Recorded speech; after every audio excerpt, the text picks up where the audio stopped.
Russian President Vladimir Putin is waking up to a security disaster. Vladimir Putin, the president of Russia, reportedly attempted to convince Finland to maintain its neutrality before Russia invaded Ukraine, saying, "Now, when we look over the border towards Finland, we see a friend. If Finland joins NATO, we will see an enemy." So what would happen if Sweden and its Nordic neighbor Finland were to join NATO?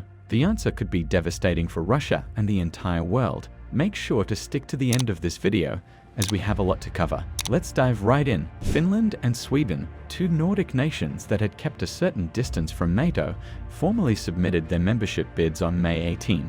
This was spurred by the increased struggle for resources and security in the high North and Arctic Ocean and by Russia's growing military threat. Additionally, this was prompted by the need for collective defense against armed invasions and coordinated response to nuclear threats. From the standpoint of NATO's Russia policy and the upkeep of the alliance, this article discusses the relevance and ramifications of these two countries joining. Due to its physical isolation, Russia has historically looked outside of its borders in search of ice-free ports and ways to gain access to the open sea, which are both considered essential for its survival and development. The Scandinavian peninsula serves as a natural barrier between Russia and the ocean.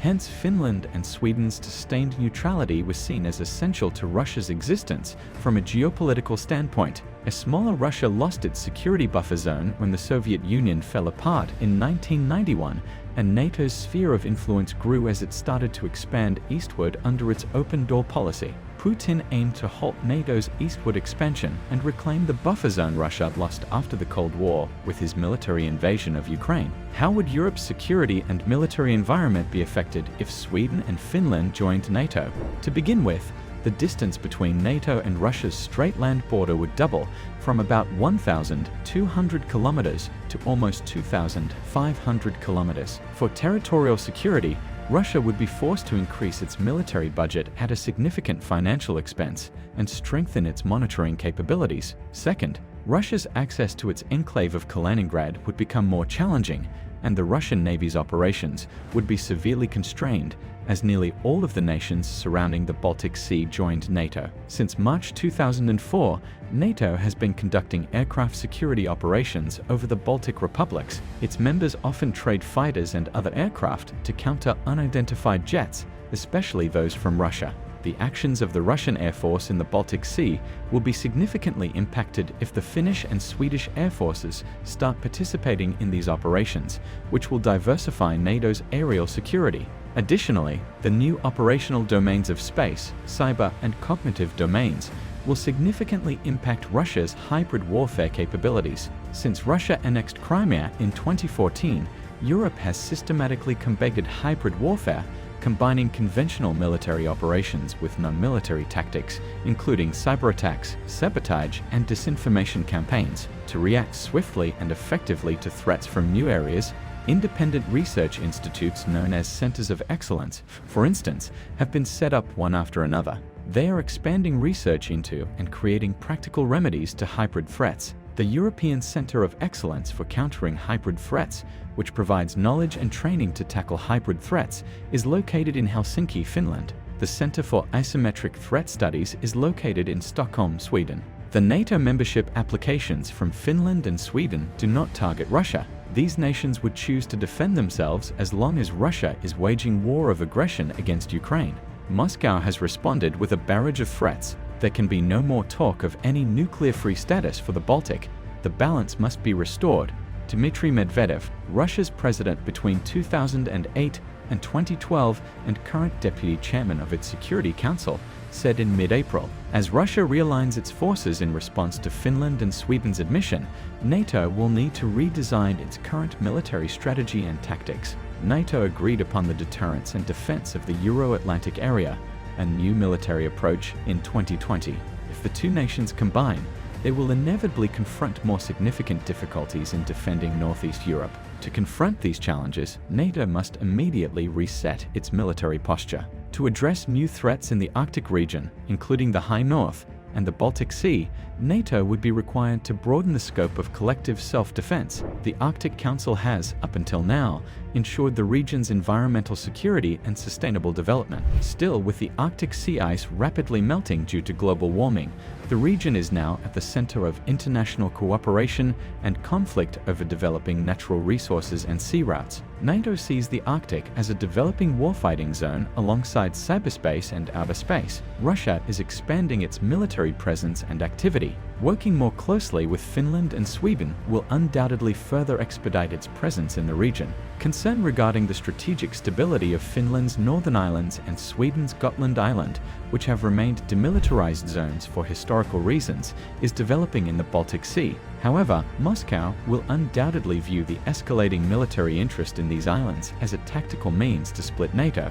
Similar to the Russian enclave of Kaliningrad, NATO nations would face a direct military danger if the islands were taken over by Russia and rearmed with long-range weaponry like Iskander-M intermediate-range nuclear missiles. A lengthy forward line of defense connecting Belarus, the Suwalki Gap, Kaliningrad, and the occupied islands in the Baltic Sea will also emerge if Russia or its ally Belarus moves to occupy the Suwalki Gap, a crucial strategic corridor of NATO defense that runs for 104 kilometers along the Polish-Lithuania border.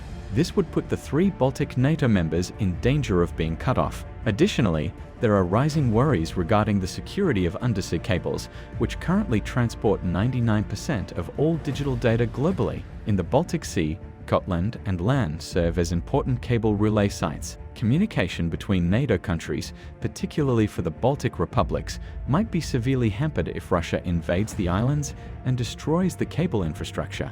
This amounts to a non-military Russian strike on the Baltic states' cyberspace. Not only would this physically impede NATO operations, supplies, and communications, but it would also result in losing command and control and digital information sharing capabilities. To improve its operational posture across the Atlantic and to strengthen ties between allies and partners, NATO established Joint Force Command, Norfolk, in July 2019. The upkeep of underwater cables installed at the bottom of the North Atlantic and other oceans is part of JFC Norfolk's job. Suppose the Finnish and Swedish navies are placed under JFC Norfolk's command. In that case, this will improve interoperability in both the physical and virtual worlds, and as these capabilities develop, they should lay the groundwork for thwarting and fending off Russian military incursions into the Arctic and Baltic Sea. As vital allies of NATO, Finland and Sweden are strong, developed democracies, and their accession is anticipated to go smoothly.